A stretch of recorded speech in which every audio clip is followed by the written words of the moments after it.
코로나19 국내 첫 백신 접종이 이제 하루 앞으로 다가왔습니다. 2시간 전인 오늘 새벽 5시 30분부터 아스트라제네카 백신을 실은 차량들이 경기도 이천 물류센터를 출발하고 있습니다. 어제 SK바이오사이언스 경북 안동 공장에서 출하된 백신은 78만 5천 명이 2차례씩 접종할 수 있는 물량으로 전국 보건소와 요양병원 등 1,900여 곳에 순차적으로 배송됩니다. 우리의 평범하고 소중한 일상을 되찾아줄 백신 접종은 내일 오전 9시에 시작됩니다. 제주도민들에게 접종될 백신은 어제 저녁 다른 지역보다 일찍 냉동 탑차에 실려 목포항으로 향했습니다. 그런데 수송 차량에 문제가 생기면서 도중에 백신을 전량 교체하는 등 우여곡절을 겪은 끝에 오늘 새벽 5시 40분쯤 제주항에 도착했습니다. 이재승 기자가 보도합니다. 아스트라제네카 백신을 실은 차량 50여 대가 하나둘 이천 물류센터를 빠져나갑니다. 순찰차와 특전사 차량이 백신 차량을 호위하면서 함께 이동합니다. 물류센터는 군인과 경찰이 24시간 출입을 통제하고 있습니다. 새벽 5시 30분부터 백신 배송이 시작됐습니다. 전국 보건소와 요양병원 등 1,900여 곳으로 향하고 있습니다.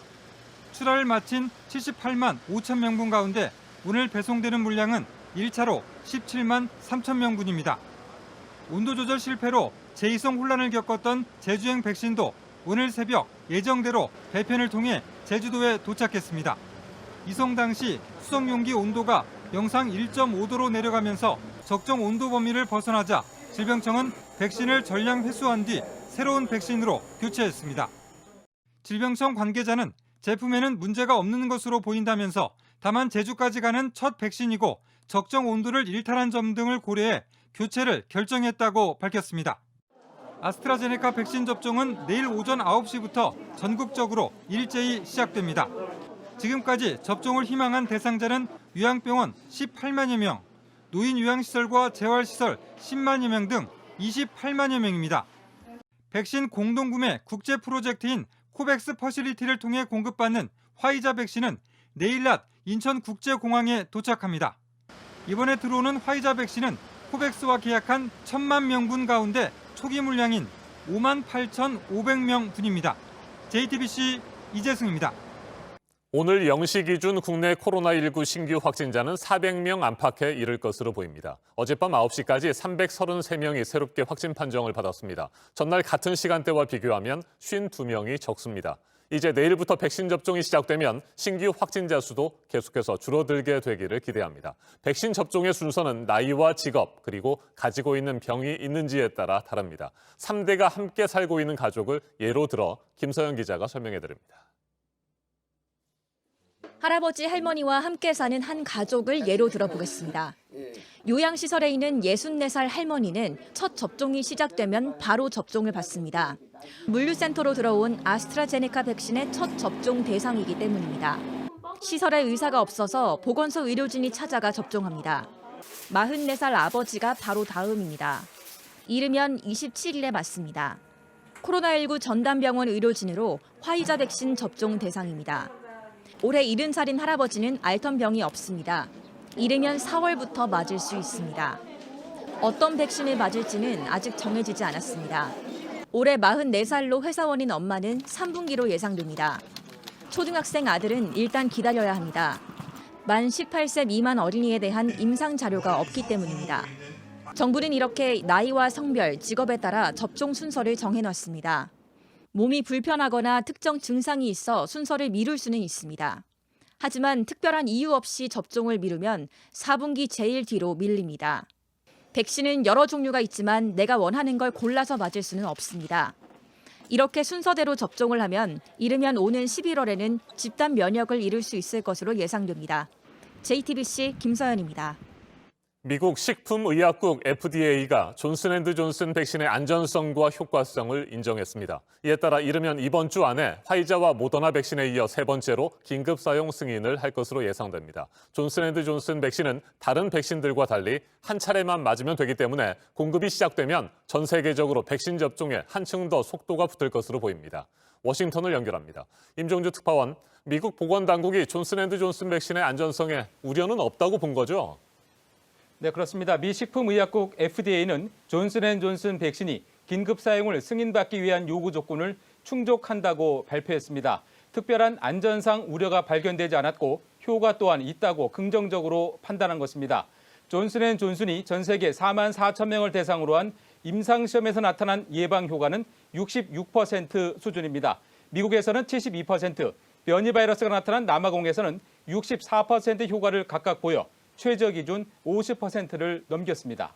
네, FDA 긴급 사용 승인을 위한 회의는 그럼 이번 주 안에 열리게 됩니까? 네, FDA 자문위원회가 이번 주 금요일 열립니다. 여기서 승인 권고 결정이 나오면 FDA는 바로 긴급 사용 승인 절차를 밟게 됩니다. 앞서 화이자와 모더나 백신은 모두 지난해 12월 자문위 권고 결정 하루 만에 승인이 났습니다. 네, 존슨앤존슨 백신은 한 차례만 맞으면 되기 때문에 다른 백신들에 비해 경쟁력이 있다고 볼 수 있습니다. 구체적인 공급 계획도 나왔는지요? 네, 우선 화이자와 모더나 백신보다 수치로 나타난 효과는 낮지만 한 번만 맞으면 되는 데다 냉동 보관할 필요도 없습니다. 따라서 긴급 사용 승인이 나오면 백신 접종에 한층 속도가 붙을 것으로 보입니다. 존슨앤존슨 측은 다음 달 말까지 2천만 회분, 상반기 안에 1억 회 접종분을 공급한다는 계획입니다. 백악관 발표 내용 잠깐 들어보겠습니다. If an EUA is issued, we anticipate allocating 3 to 4 million doses of Johnson & Johnson vaccine next week. 자, 그리고 변이 바이러스가 창궐하기 전에 접종 속도를 높이기 위해서 백신을 한 차례씩만 맞도록 하자, 이 같은 방안도 거론되고 있다고요. 네, 화이자 백신은 3주 간격으로, 모더나 백신은 4주 간격으로 2차례 접종하게 돼 있습니다. 그런데 더 많은 사람에게 빨리 접종하기 위해 2차 접종을 미루자는 방안이 바이든 대통령 자문단 내부에서 거론되고 있습니다. 변이 바이러스가 더 확산하기 전에 더 많은 사람에게 보호막을 제공하자는 취지입니다. 그러나 감염병 전문가인 앤서니 파우치 소장은 과학적 권고를 따라야 한다며 2차 접종을 늦출 필요가 없다고 반대 입장을 밝혔습니다. 끝으로 한 가지만 더 짚어보죠. 코로나19 위기 상황에서 재정 위기에 빠진 미국의 각 주정부가 증세에 나설 움직임을 현재 보이고 있습니까? 네, 월스트리트저널은 미국 각 주가 예산 공백을 메우기 위해 상반기 안에 필요한 돈이 560억 달러, 62조 원에 이른다고 보도했습니다. 그러나 세수는 줄었기 때문에 각 주가 묘안을 짜내고 있는데 대표적인 게 부자 증세입니다. 뉴욕주는 500만 달러 이상 고소득자를 대상으로 0.5%포인트에서 1.75%포인트까지 소득세를 한시적으로 추가 징수하는 방안을 추진하고 있습니다. 미네소타와 펜실베니아주도 고소득자를 대상으로 한 증세를 잇따라 검토하고 있습니다. 그러나 공화당은 반대 입장이어서 주의회 논의 과정에서 갈등이 빚어질 가능성도 있습니다. 지금까지 워싱턴에서 JTBC 임종주입니다. 전 세계에서 코로나19 백신 접종 속도가 가장 빠른 이스라엘은 오는 4월 완전한 일상 복귀를 선언했습니다.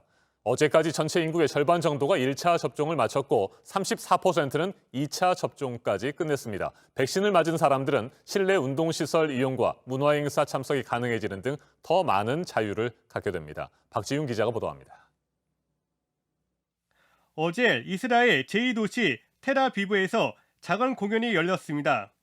백신을 맞았다는 증명서, 이른바 그린패스를 보여주고 관객들이 입장합니다. We can have a great solution to go out with the green passport.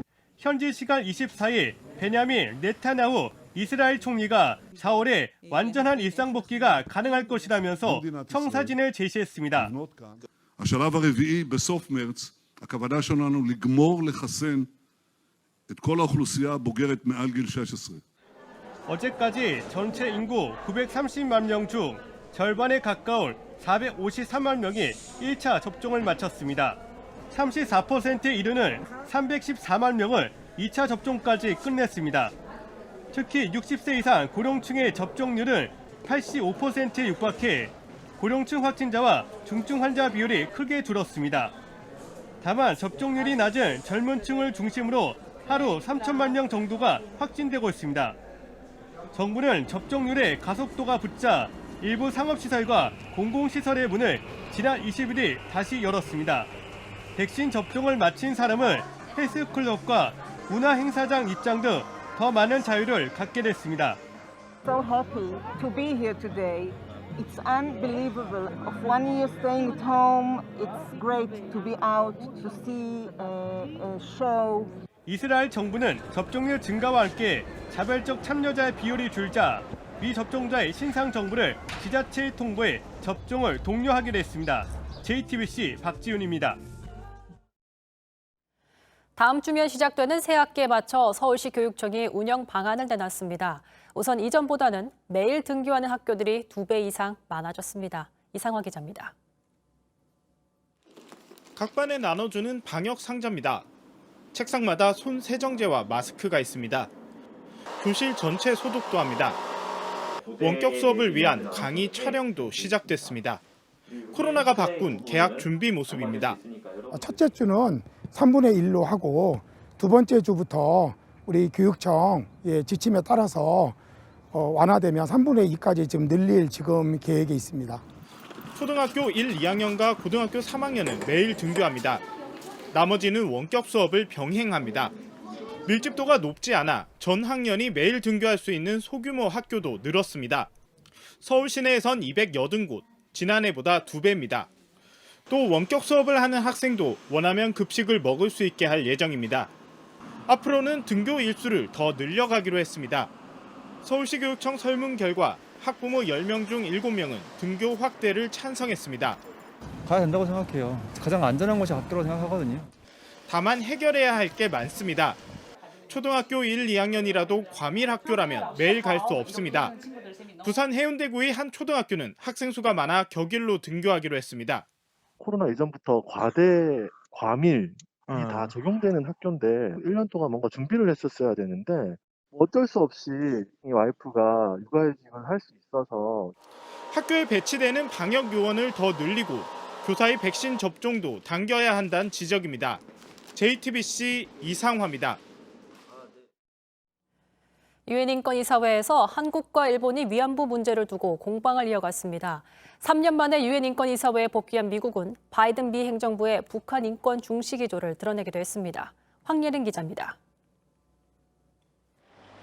일본 대표부는 유엔 인권이사회에서 2015년 한일 위안부 합의에 따라 양국 정부는 유엔 등 국제사회에서 이 문제와 관련해 비판을 자제할 것을 확인했다고 주장했습니다. 그러면서 지난달 서울중앙지법이 일본 정부는 위안부 피해자들에게 손해배상하라고 한 판결에 대해 명백하게 국제법과 양국 합의에 반한다고 밝혔습니다.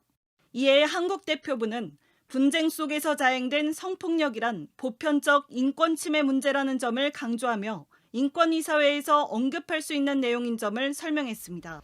또 합의를 고려해 정부가 나서서 추가 청구는 하지 않지만 피해 당사자들의 문제 제기를 막을 수 없다고 반박했습니다. 한편 유엔 인권이사회에 3년 만에 복귀한 미국은 북한 인권 결의에 대한 지지를 촉구했습니다. We encourage the Council to support resolutions at this session addressing issues of concern around the world, including ongoing human rights violations in Syria and North Korea. 북한 문제를 구체적으로 언급하진 않았지만 트럼프 전 행정부는 북한 인권 문제를 거의 제기하지 않았기 때문에 북한의 반응이 주목되고 있습니다. JTBC 황예린입니다. 국제올림픽위원회 IOC가 호주 브리즈번을 2032년 하계올림픽 유치를 논의할 우선 협상지로 선정했습니다. 서울과 평양에서 공동 개최하려던 남북한은 목표에서 한 발 멀어지게 됐습니다. 성문규 기자입니다. 토마스 바흐 IOC 위원장은 집행위원들과 화상으로 회의를 진행한 뒤 호주 브리스번을 2032년 하계올림픽 우선 협상지로 선정했다고 밝혔습니다. IOC 하계올림픽 미래유치위원회가 권고했고 집행위원회에서 승인했습니다. The executive board has unanimously, after a very intensive discussion, approved this recommendation. 대회가 치러지는 경기장의 80~90%를 기존 경기장이나 임시 경기장을 활용해 마련한다는 브리스번의 제안이 높은 점수를 받았습니다. 경기가 열리는 7, 8월의 좋은 날씨와 주요 국제 스포츠 행사를 주최한 경험 등도 우선 협상지 선정에 도움이 됐습니다. 브리스번이 속한 호주 퀸즐랜드주는 지난 2018년 골드코스트에서 영연방 대회를 성공적으로 치렀습니다. 협상이 성공적으로 마무리되고 IOC 총회에서 투표로 승인될 경우 호주는 1956년 멜버른과 2000년 시드니에 이어 세 번째로 하계올림픽을 유치하게 됩니다. 서울과 평양 공동 개최를 목표로 했던 우리 입장에서는 아쉽게 됐습니다. 대회 7년 전에 차기 유치 도시를 결정하던 IOC의 개최지 선전 방식이 조기 결정으로 바뀐 것도 영향을 준 것으로 보입니다. 최근 남북 관계가 경색되면서 함께 준비할 시간이 부족했기 때문입니다. IOC는 2019년 개최 도시 선정 룰을 완전히 바꿨습니다. 개최지를 좀 더 여유 있게 결정하고 준비를 하자는 취지에서입니다. 2028년 개최지로 미국 로스앤젤레스가 선정된 것도 2017년이었습니다. JTBC 성문규입니다.